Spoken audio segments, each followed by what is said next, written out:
So I am Geetika, and I am at VAWA. And I don't know how many of you are familiar with VAWA. Has anyone here attended any of the other VAWA sessions? Just raise your hand. Oh, cool. Yes, and I do see Ellen and Linda. So VAWA, for those of you who are not familiar, is a platform, a global platform that helps people book mini apprenticeships with master artists and makers all around the world. And the artists are across different art forms, from paper cutting to sculpture, ceramics, woodworking, bamboo bicycle making, calligraphy, flower making, everything that you can think of. And so the idea is that you can go work one-on-one with the artist in their studio for 4 to 7 days, like a mini apprenticeship. And of course, right now during COVID, you can also learn from them online through our online sessions like we're doing right now. So today is our speaker session, which is every month we invite an amazing, inspiring artist who has been living a really brave life, whose creative approach inspires us. And we invite them for an interview and a chat to understand more about their life and work. But we also have a lot of hands-on sessions where we're meeting weekly, working with hands for a couple of hours. We're doing work with textiles or Moroccan geometry, or working on patterns, the Egyptian patterns with artists from Jordan. So a bunch of different things. But today I'm super excited to invite, to host Beatrice Coron, who looks like half of you are already familiar with. So it'll be fun for you to dive deeper into her story and her work. And for those of you who don't know, you'll get to learn all about her. So she is, we call her the Michelangelo of paper cutting. And yes, we do. Her work is really iconic. It's the storytelling, the way she brings out the characters and the stories in both two-dimensional and three-dimensional form is just mind-blowing. You can see some of it right behind her on the walls, but she's also going to share some of that work with us today and talk about it. But I won't give everything away right now. I will just get started with Beatrice. And at any time, please just keep putting your questions in chat. I'll be seeing some questions as they're coming up, and kind of include them in the conversation. And also towards the end, I'll be taking more questions. But this is really more just like a conversation with Beatrice so we can get to know her. Beatrice, welcome. Thank you so much for inviting me. It's perfect. on a fun rainy day. It's just so nice to be just sitting and getting a chance to speak with you. So Beatrice, before we dive into your work, I mean, I have just been so fascinated by your story of how you were born in France, and then you went on this like intrepid journey around the world, living in different countries. Tell me a little bit about your life in France, what that was like, and then how did you decide, like what was going on in your mind when you said, okay, I'm gonna go to whatever was the next country you decided to go to? Yeah, so basically I was in Lyon, and my parents wanted me to be a doctor or to be a lawyer or to go to university and to get married, to have children, and nothing that I was proposed was like, no, I don't feel like that. And so I was sure of what I didn't want, but I didn't have any idea of what I wanted. So I sampled a lot of things. I've been a truck driver, I worked in factories, I worked the cleaning lady and shepherdess. So I tried all those different mini lives everywhere. And then after I was like, okay, let's go around. And I lived in China, in Egypt and Mexico. So it's most boredom that made me try anything, you know, saying one step leads to another step. and just let's see what's on the corner. So what was that moment when you decided you were in France, and what was the first country you went to from France? Mexico. I So did what was the Mexico. reason you chose Mexico? I didn't really chose anything. It just the things how it's unfold. I wanted to do anything different, and I went for an interview with Club Med, and I got. They say, okay, you want to go tomorrow? And before I knew it, I was on a plane, and I arrived there, and they say, okay, you lead the excursion to Guatemala, and I was on the plane, and somebody was for 2 days with me, and then it was like, okay, it's all yours, and that was it. I was there. Well, that's braver for you. And then you just were there, you leading trip, and then where did you go next? And From Mexico, I went to Egypt. what was that like? Why from? It was also in tourism. So it was, I mean, great civilization to learn from. You know, Mexico was so rich with everything, and especially when you're tour guide and tour leader, then you go to all the great places. You know, in Mexico for the Mayan, in Egypt, you go to all those amazing archaeological sites, and you see amazing artwork, the light, the landscapes. So that was fantastic. And after Egypt, I went to China. And then I didn't work in tourism anymore. In fact, I went to Taiwan. I had a one-way ticket, and I had $10 in my pocket, and I knew nobody. So it was like, okay, I won't let myself die. I will find something. Yeah, I mean, that must have been like a journey that you were just building on, like as it was happening. And so, did you have any fear at that moment, or like I how? mean, it was, I didn't choose like a country, you know, where there were a civil war or people who are going one-way ticket for photojournalism. I really respect that. I went to Taiwan, who was really not a dangerous country, and where they had a lot of people who want to learn French. And so it was not completely wild. It was kind of calculated, like traveling to countries where you have a lot of tourism.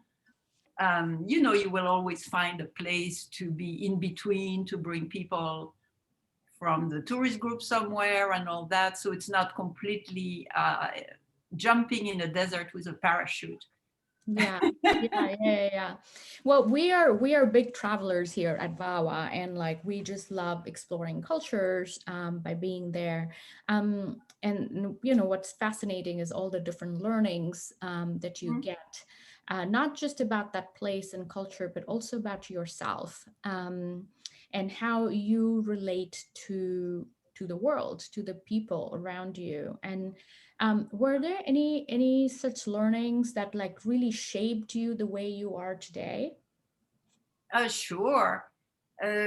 Yeah, the first years I was mostly in a European environment in other countries, but I was still in contact with a lot of people of the country. When I began to go by myself, then you realize that whatever you had in your own culture that looked like what's good taste or bad taste or what's polite, not polite, it's completely irrelevant. For other culture, it will be completely different. And then everybody is different. You know, it's like when you come back from China, from countries, people say, oh, how are the Chinese? And I'm like, well, there is a lot of them. There are good ones and bad ones. Yeah. You know, you cannot have any generalization of things. It's just people to people. And that's what's interesting, because you meet people and they don't have the same norms, the same ideas. They were not raised with the same ideas and stories about what happened in the world or in their country. And it's really interesting. Yeah. Do you see that a lot of that learning also translates into your work? And if so, how does that come into your work? I mean, everything translates into the work, everything you see, everything you, because of course, when you are traveling, and I speak a little Chinese, little Arabic, I try to learn on the spot, Spanish, but when you arrive, you don't say one word, and you have to rely on body language.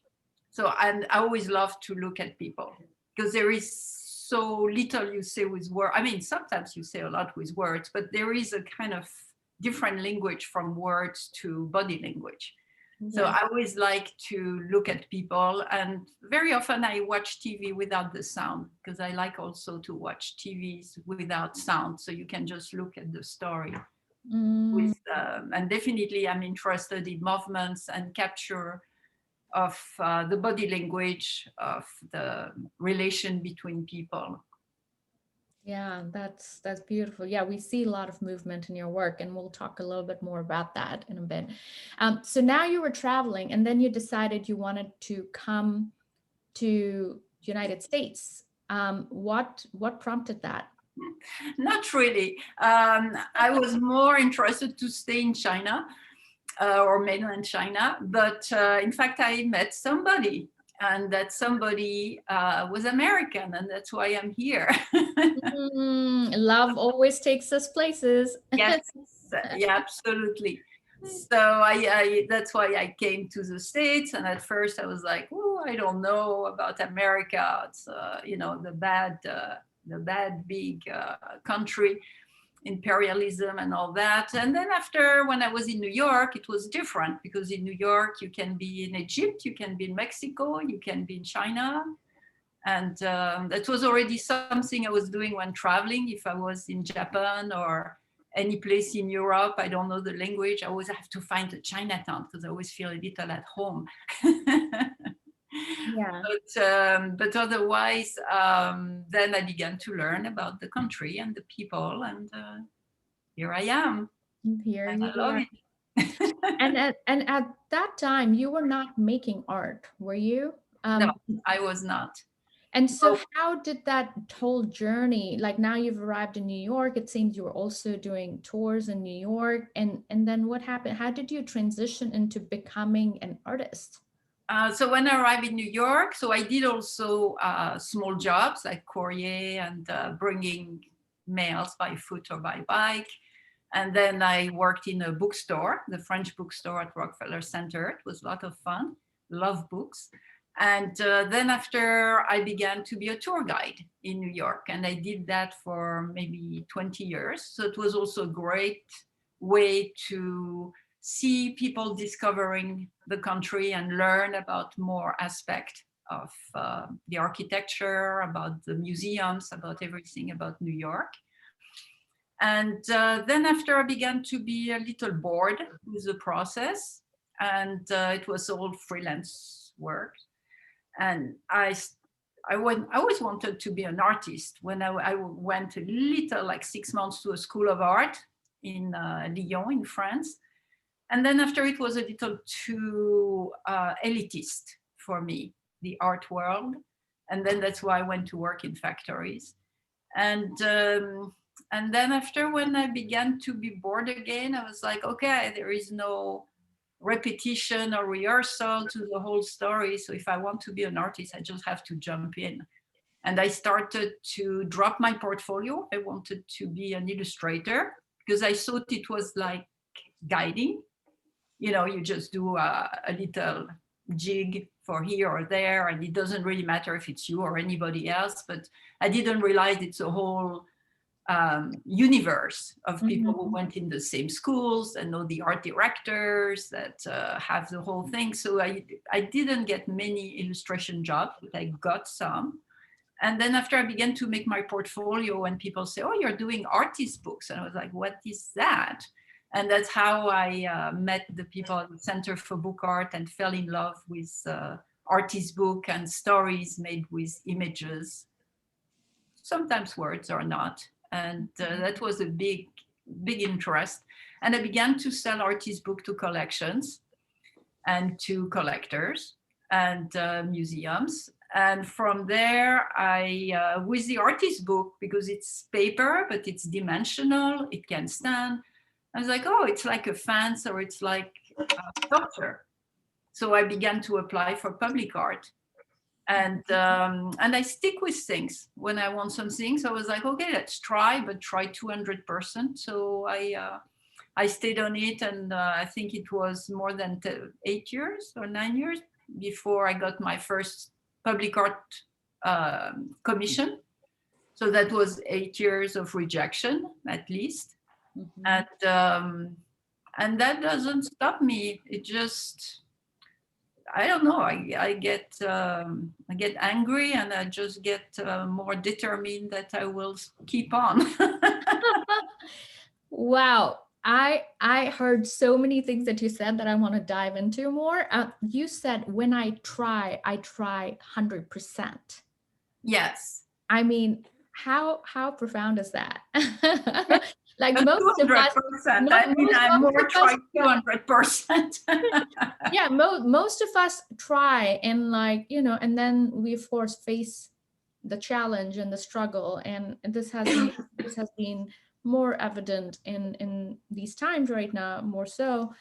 Tell us about a time, like specifically, when things were just not going your way, and then you just persisted and kept trying 100%. Like what is that moment like? What is that, Beatrice? Tell us a little bit more. Well, you begin to drop your portfolio, and there is a pile of portfolio behind the secretary, and they pick it up with 2 fingers. And then you have some time to put a hair inside so you could see if they really opened it or not. Usually they didn't. And then what do you do? Well, then I say, instead of having dropped like 1 or 2 places, I began to make 10 or 20 portfolios. So when I was going out, I could drop 20 a day. And I was like, maybe one will be opened by mistake. And maybe they won't have anything else, and they will ask me. That's amazing. And I got things last minute because I was just on the desk, and maybe somebody couldn't have the thing in time or something. So that happens. It's a number game, and discipline and the numbers are working.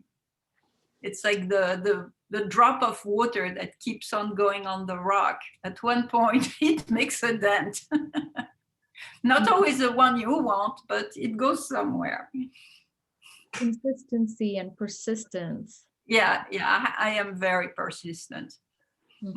How do you keep yourself fueled, or what's the drive? Where is that coming from? I guess a little of discipline. I'm running every day. I'm doing yoga also. And then when there is nothing around, I give myself assignment. I'm like, okay, I'm going to start a series about this or that, or, I did the 36 views of the Empire State Building. I have the 15 fashion warriors. I have, the high five for New York City that are right now the Historical Society. So I just go with the theme, and I make a series. What are some of the themes that are persistent in your work? It really depends of what's around me.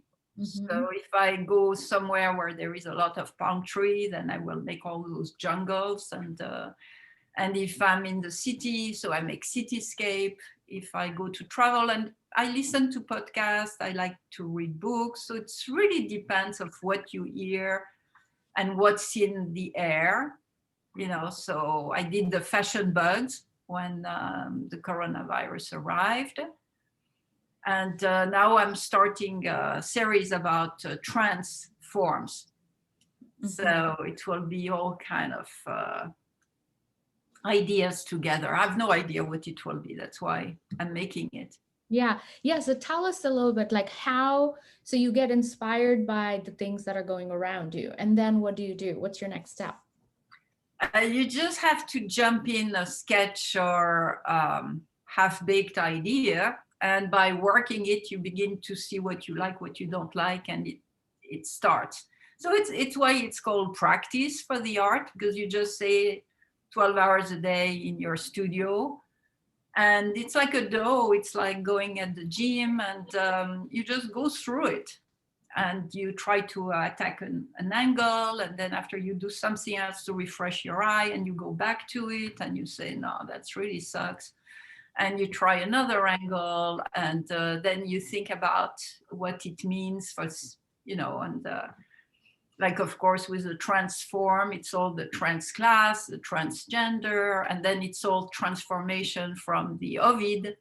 So you go back to read the transformation of Ovid, you go back to all the mythology of those transformation, you go back to the fairy tale and their meaning for psychoanalysis, or, you know, so it's one thing gets to another, and then you get your wheels turning and you're like, oh yeah, and it's also related to this and that, and then you go between the meaning, the story, and the drawing you have in front of you, and you work the lines, you work the movement.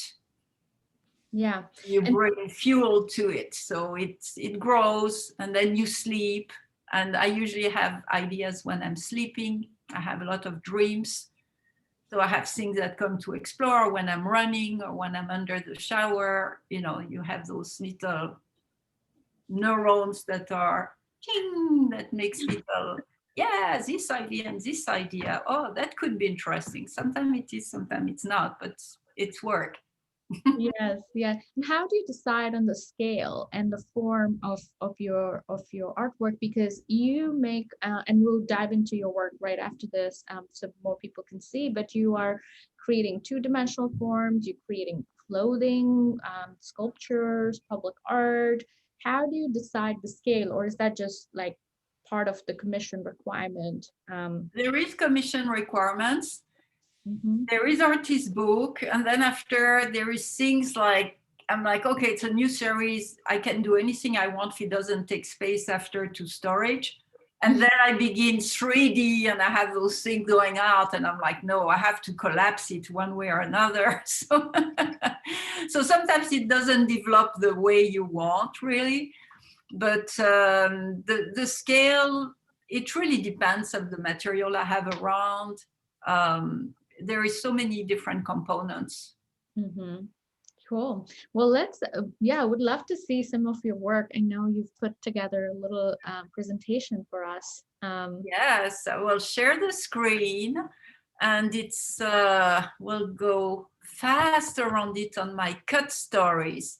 So I paper cut with usually Tavic, and I cut very, very fast, you see. That was at the Museum of Arts and Design. I even changed clothes in between. And it was Hells and Heavens. So it was a different type of hells and a different type of heavens. And it was on 2 floors. Each one is 13 feet high. So that was an exploration of those themes. And right now at the Museum of the New York Historical Society, until April, you can see the High Five. So it's an exploration of here, Manhattan, but you have the 5 boroughs. And it's the architecture, the stories from the past and the future. And here is my bugs, viruses series. So that's the fashion under the microscope. So they're all life-size. And I really enjoy exploring. You see the coronavirus is the second one. It's the Enigma coronata. But then after you have, so they all start from a real virus. But then after I begin to extrapolate, so the next one with the Blaniki shoes, it's really it was a bacteria with hydra, and that had 8 legs. So it became high heels. So they were the eternal life with the scarabs, and on the first one. So it goes from different cities, different things. And we have the queen bee that's behind me, the Regina. We have also reference to voodoo with Hydra Yoruba, so Yoruba culture, and the Victorian. So they are all very, very different. So the Yoruba, it's also the goddess, the water goddess from Benin, and has the sign. It's also referred to a sculpture at the Metropolitan Museum. But then after you have the element of the earth and the water. The lion tail is with the fish tail, and you have all the Yoruba symbolism of the comb, of the mirror, and that's voodoo. So, and that's artist book. So my artist book here, it was for the Everglades. So it's about the environment, and it takes the Everglade from before the people arrived, then with the Miyokushi civilization who are still there. And then after on the right, it's kind of the overbuilding that's also hurricane prone and water problems. So it's a little of everything, but it's not really in words. I just have some quotes with it at the beginning of the book. And here I have a book about birds. So they look pretty because they have colors, but the colors are made with plastic bag, and those birds are endangered because of plastic bag. So it's also about the problem we have about liking things that are not really good for us. And I make also books that you can turn, like little crankies. So this one is about a poem, and you can turn the door on each side and you see the whole scene. So it's like your own little TV and entertainment. And another artist book that's a performance book, here played by an actress, Gaëlle Pelachot, and not Gaëlle Pelachot, Gaëlle is her first name. And it's an artist book to be performed and the theater of the mind. So you have little doors on the side of the head, so you can get back your ideas from back of your head. And it's all playable. And that's an artist book about the eyes of Elsa, that was the wife of Aragon. And he wrote a great poem about her eyes. So I made the poem, I cut all the words, but it's in a book that you can open and put on your eyes. So then you can see the eyes of other people through your eyes, reading about the eyes of the poet's wife. A lot of eyes. And here it's an artist book that's called Book Jacket. So it's a book jacket with book jackets about fashion. And all those, and the whole jacket folds out and go into a book jacket. So in fact, it all refer books that are not written, but you can imagine, and they all relate to fashion designers. So I really like to play on the form and the content. Here we have on the left, it's quote couture. So it quotes about appearance and vanity and the fashion world. So I made a panier dress with all philosopher quotes. And on the right, it was an egg cover for Fabergé, and I called it Eggscape. So it was a giant egg, but you can also put the cape on you and fly away. So those shapes can also be more durable in metal. So here it's Inside Journey for this castle in France, the Château de la Roche-Jagu. So you have a woman that symbolizes all the different lives of the castle and how the castle can be full and empty at the same time. It was a castle that was for taxes, in fact. And this one is a game that I play with a subway station in New York. It's called On the Right Track. So it's 24 cards that you have on the subway platform. And they all have a positive attitude you can take for the day, or that you can go back home with. So when you're waiting for the subway, you can go to your favorite one: to be lucky, to be wired, to be in tune. And when you go back home, you can be surprised to be matched with a card, to be on the right track. So that's stainless steel with hand-soldered edges. So the idea was to look as tarot cards. And this one is a wired one. And that's another subway station in Cleveland at East 116th Street. and it's sound bites, because there is a lot of food and music festival in Cleveland. So I wanted to memorize all those gardens and all those porch fest and garlic festival with little bubbles like plates, where you can have a little sample of the neighborhood. And that I installed in December. It's a garden of knowledge at the University of Florida in Gainesville. And it's the youngest school of research and development. So I put a lot of different subjects they are studying in the school. And I made the students as butterfly, because they get the wings of knowledge that can take them anywhere they want.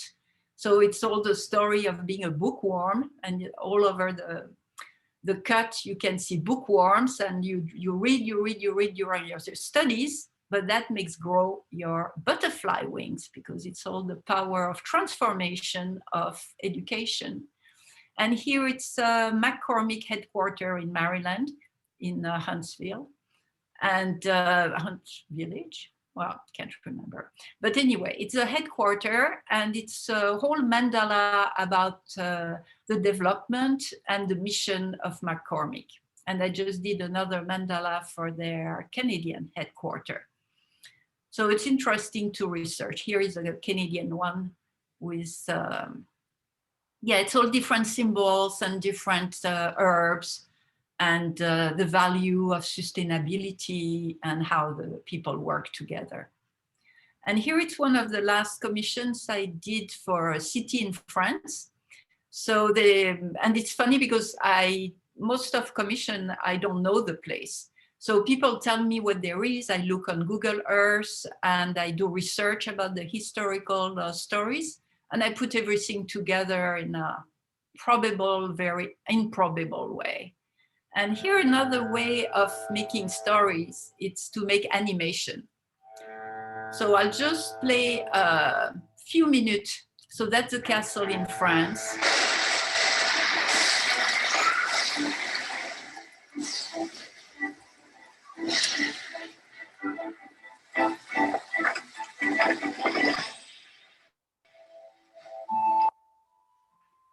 So it's all about the umbrellas, because it was two families, one with a blue flag and one in the yellow flag.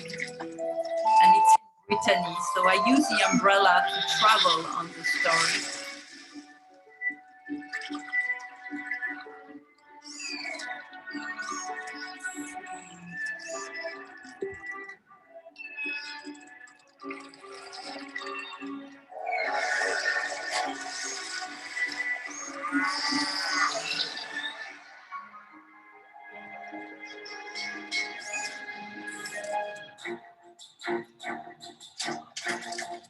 So during summer, they have plenty of festivals there.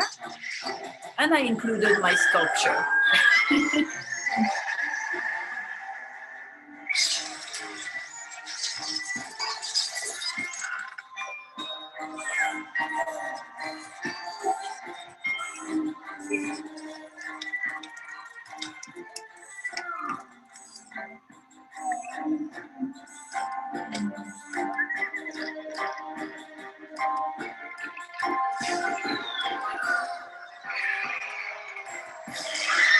And on the screen, it's another animation I made, the daily battles.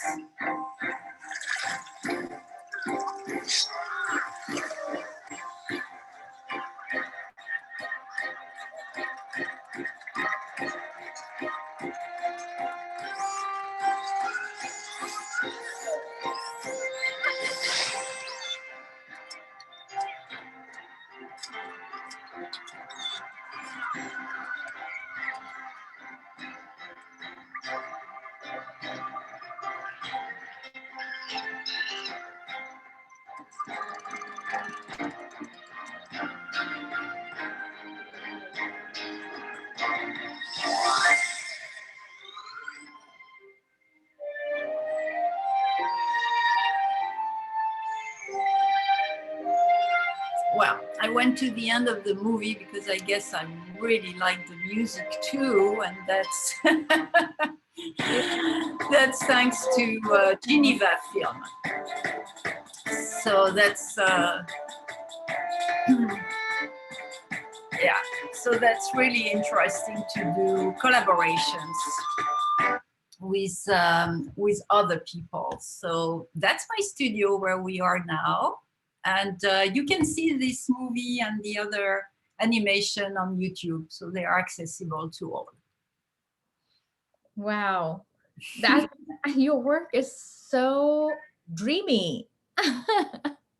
Yeah. So It's yeah, I asked the New York station where I'm on the right track. That's on Liberty Street on the A train. On it's after the it's the one that go to Leffer Boulevard. And I have another subway station in Glass at Burke Avenue in the Bronx.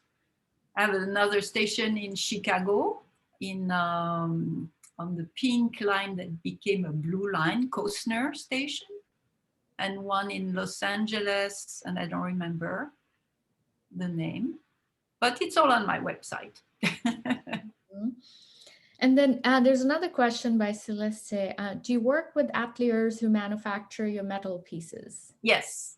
Mm-hmm. So I really enjoy going to the factories and being part of the process to see what the machine can do. So when I did the subway station, it was faceted glass, the one in the Bronx, and it's about Bronx literature. And for the faceted glass, I did it around Minneapolis. And they really take the piece of glass and hammer them. So in fact, I made life-size cartoon, paper cut, that they could hammer through to cut the glass and assemble. But if it's a metal piece, then I'm going to work in vectors. I mean, usually in paper cutting to get the right vibe. And then after in vectors on my computer to export in DXF files for the CAD program. Mm. But I really like to know how things are going to be assembled, and I make paper models. Right now I'm working on different sculptures, and yeah, because if it doesn't hold in paper, it won't hold in metal. Yeah, all the weight. There's a question from Linda. Do you have any advice for someone who wants to learn to improve their skill in cutting paper? Just cut. So what are your basic tools? I just work with regular X-Acto knife. Mm-hmm. So it's just 11 blade. I always buy all kind of knife because I think they are cool, and I put them on little foam blocks. But I nearly always use the same. And sometimes I use the NT40, the Asian knives. They're a little smaller blade. But yeah, it depends. It depends. Do you work with special kind of paper? I usually work with Tavic, which is technically not a paper. It's different plastic fiber with a complicated name that I can't remember right now. But it's the same than the post office envelopes or the UPS envelopes. It looks like paper, but it's very, very strong. So that's why all the very large paper cuts I make, and I make edition. I cut 3 or 4 levels of them. So that make an edition of 4 right there. And for artist books, here is my bird book. I use Arches paper because I want to have a little stronger base. I want them to stand by themselves. So then I use Arches cover. Mm-hmm. And for the pieces that you cut by hand, and this is a question from Tracy, do you draw out the design precisely beforehand? And how much do you make it up as you go? It depends if it's a commission or not. If it's a commission and people want really to see the design before I cut, I will draw very precisely. Then I will even highlight with a Sharpie to know exactly what shapes are going to be cut. If it's for public art, I will make a rendering, how it's going to look in metal in the space. So people know exactly what they're going to get. And then I cut. When it's for me, sometimes I cut without drawings. And it's a problem sometimes for large paper cut, because when I'm cutting, I'm thinking about a shape and a line, and I will follow the line, and I'm cutting what can hook it up to one piece of paper to have the structure. So it's another type of mind, like if you do fences, you cannot have any holes more than 2 inch or 4 inch. And then you need everything to be very structurally sound. That means you need vertical lines. So you cannot think just about a movement. You have to think where it's going to hook up, or is there anything that will touch here and there?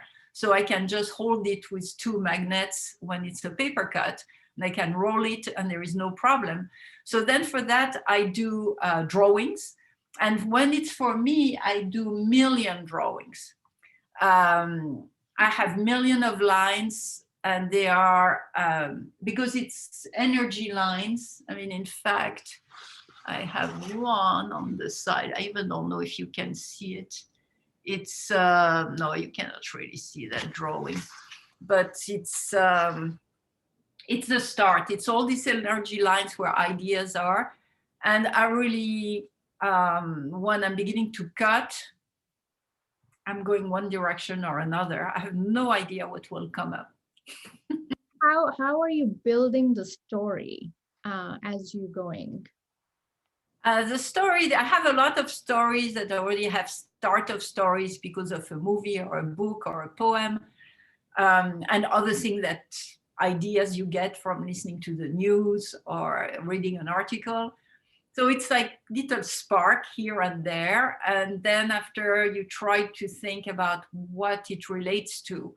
And when I begin to work with a theme, it might be a theme I'm interested myself, or it's a theme because of a commission or something I have interest or no interest, or I know about it or I don't know about it.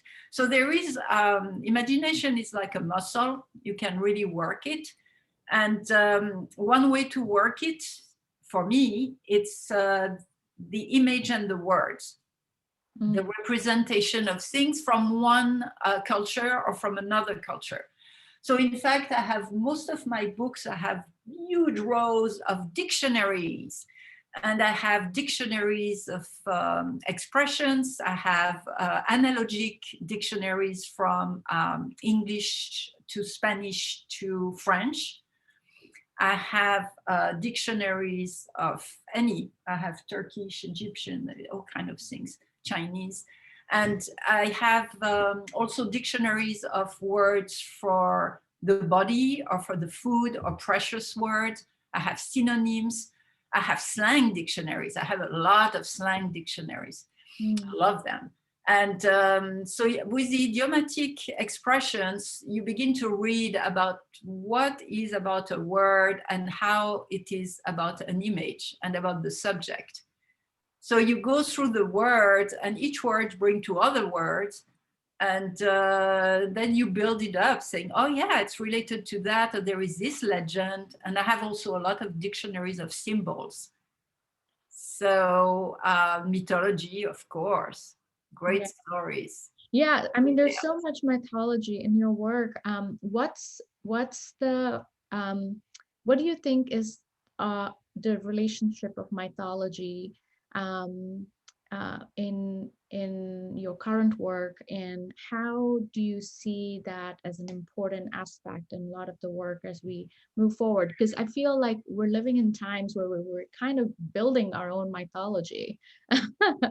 Yeah, of course, because there are eternal stories where you see the play of Racine or Corneille. You have all, or Cyrano de Bergerac, or all those stories and the mythology of those transformation and the Odysseys. it's fantastic because there are eternal stories that come back, and it's always like movies, and it's always this struggle, the struggle of adaptation. So it works each generations for a million of years, because every time it's a situation. So it's usually it's in three parts of story. You have the situation, then you have a problem arriving, and then after you have going through the problem, and depends if you want yeah, a lot of people say it's a happy end or it's not happy end. That depends where you stop the story. Yeah, yeah. We have a question here from Rosa. How do you recommend hanging Tavic panels on glass windows? Usually I would put a double side tape just in two parts, the minimum possible, and just on the top. Because the things unfold. I mean, if it depends if you get what type of windows. If it's acrylic, you have, I mean, depends of which paper. Sometimes you have to weight the paper to get it flat on the bottom. But if there is a lot of temperature difference, it's better just to have it on two corners, or maybe every 2 or 3 feet if it's a large one on the top, so it can delay it, or it can change. But you have to check, depends of the material where it is. Sometimes you have to readjust. And I love magnets because you just can move it. Well, there's a follow-up question. Do you have a favorite brand of tape? Tape? Tape. Usually I use blue tape because it doesn't leave a residue. So I prefer blue tape, but otherwise I really like magnets. Like, for example, even for the glass, to put things on windows, I did, depends if it's an outside or inside, but if I can, I would also put magnets on both sides of the window. We have one question from Wendy, and I feel I'd love to do that too, is get a view of your studio a little bit more. You pulled up a picture of your studio in your last slide. Yeah, it's when it's clean, and right now it's not clean. A million of projects on my table. That's amazing. And that's all my rolls of paper cut. Wow. Yeah, and that's I also have a drawing table. You see it? Yes. Okay. Wow. And, the table I'm in, you saw the picture when it was really clean. Yes. It's not, because I have a lot of Zoom class or things. So I have a lot of things in and out and everywhere. That's life. That's live. It's also great that you have a mini gallery in your studio. Yes, and I have metal strips, so I can also hang things in the middle of the studio, which I love. Yes, yes.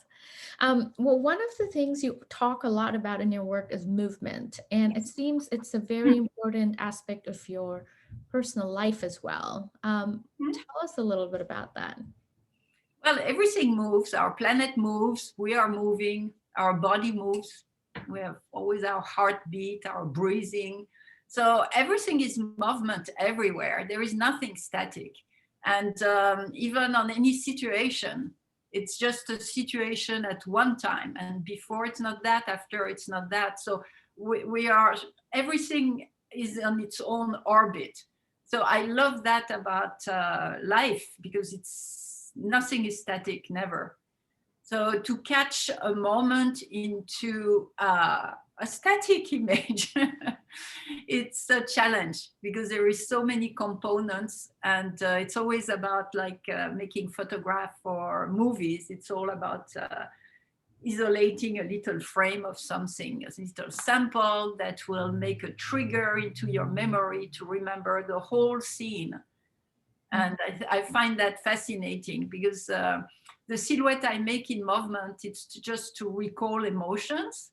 So it's not real silhouettes. You know, some of the, I don't know, the position of the bodies are impossible. And I work also to make illustration for Attitude magazine, a dance magazine, with a lot of African dance, Indian dance, contemporary and traditional. And it's really interesting because you have to render a whole volume into a few lines. So that's the game of the silhouettes. Do you ever get stuck? Of course. That's why it's a practice. Now, what do you do when you get stuck? You have to, sometimes you have to work on another project. I mean, sometimes you get stuck, not stuck, because there is a regular process of creation that's always a little struggle. But if it really a standstill stop, then it's easier to start a project for another half hour and go back to the first one. Or go running. It's like making movement or bringing another image on it, try to attack it from different angles. If you're stuck on the shape, you can look at different art book to see other shape of the same thing. If you're stuck on the concept, you can begin to read at books and Google words and see with a word what kind of Google image you have associated with it, to kind of just reframe it another way, kind of shake. Shake and start. Well, you also mentioned that the little annoyances in your day-to-day life are also a huge part of your inspiration. Oh yeah. And so how do you give us an example of a day-to-day annoyance that's part of your work? I don't know. It's hard to think about something right away. I will think about it and know tonight when I wake up, I'll say, that's what I wanted to say. That's fair. I'm fast and slow at the same time. So I can have very fast starts, but sometimes it takes a brewing period. So that's why when I have commission, I say, oh, it's always like a 3-part system. You have 1/3, it's brewing the idea and dreaming, thinking. The second part is trying to make it as a shape. And the third part is making it by cutting or sculpting or whatever. And people usually only see the third part, because the first part, it looks like you're just walking or sleeping or doing nothing, but it's really working in your head somehow. Yeah. Well, we'll take some questions. If anyone has questions, put it in chat. We have one here from Joanna. Can you tell us a bit about the outfit behind you and the model with red hair? Yeah, so those ones are capelet and overskirts. And I made that model. It's in fact papier-mâché from the New York Times, the model.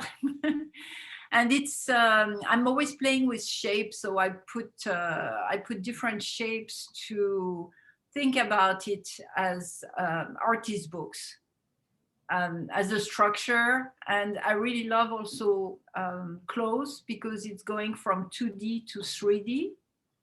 So I always want to keep an eye on making things that can really move in one direction or another.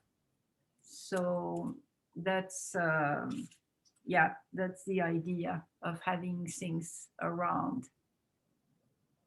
And I mean, it stays. I even don't know why it's still here, because I worked on it for a while and now it just stayed. I guess I have no other place to put it. Great. Does anyone have any other questions? You can also unmute yourself and just ask the question directly.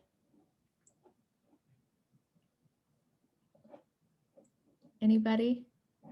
Yeah, so Ellen says, to make movement of your paper cuts, did that come from an overlay or from the animator? No, that's, I mean, we did two animation, two different ways. So every time I give them a paper cut or vectors, and I explain the different ideas and the concept behind it.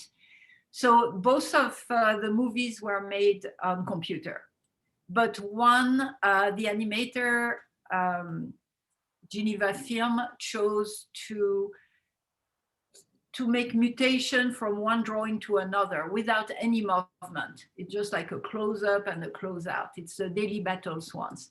And for the last, for the La Vie de Chateau, they really made the movements on the computer.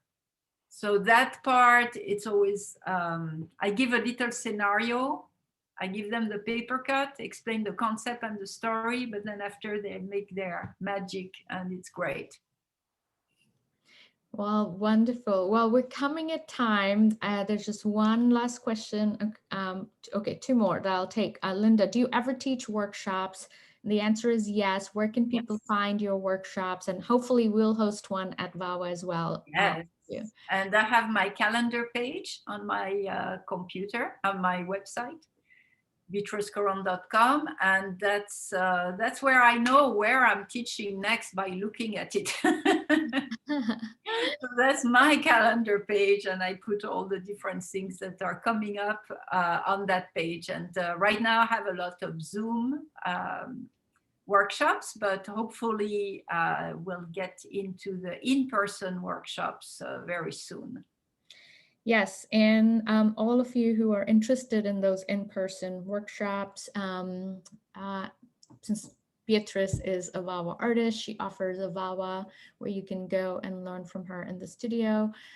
So do reach out if you're interested in learning from her. And I'm sorry, we have to kind of wrap this up as we're at time, but this was so amazing and so interesting to hear your story, Beatrice. To see your work and really learn more about how you approach your work. So thank you so much for thank you so much to have me. That was really, really nice, and I'm really glad. Yes. Really glad. Thank you so much. You're such an inspiration, and we love you here. For all of you here who joined, thank you so much for joining. You will get an email right after this, so please leave a review or feedback. If you want to learn from Beatrice, if you want us to host online sessions with Beatrice, leave that in the note so we can take that feedback and hopefully do an online session as well. But yeah, hope to see you all again soon for maybe another online session. We have a few coming up next month, a lot of amazing ones in painting, arabesque, palettes of the masters, mandala making. Just check it out. Check out VAWAA.com. All right. Have a great rest of your day, everyone. Bye-bye. Thank you all. See you. Beatrice.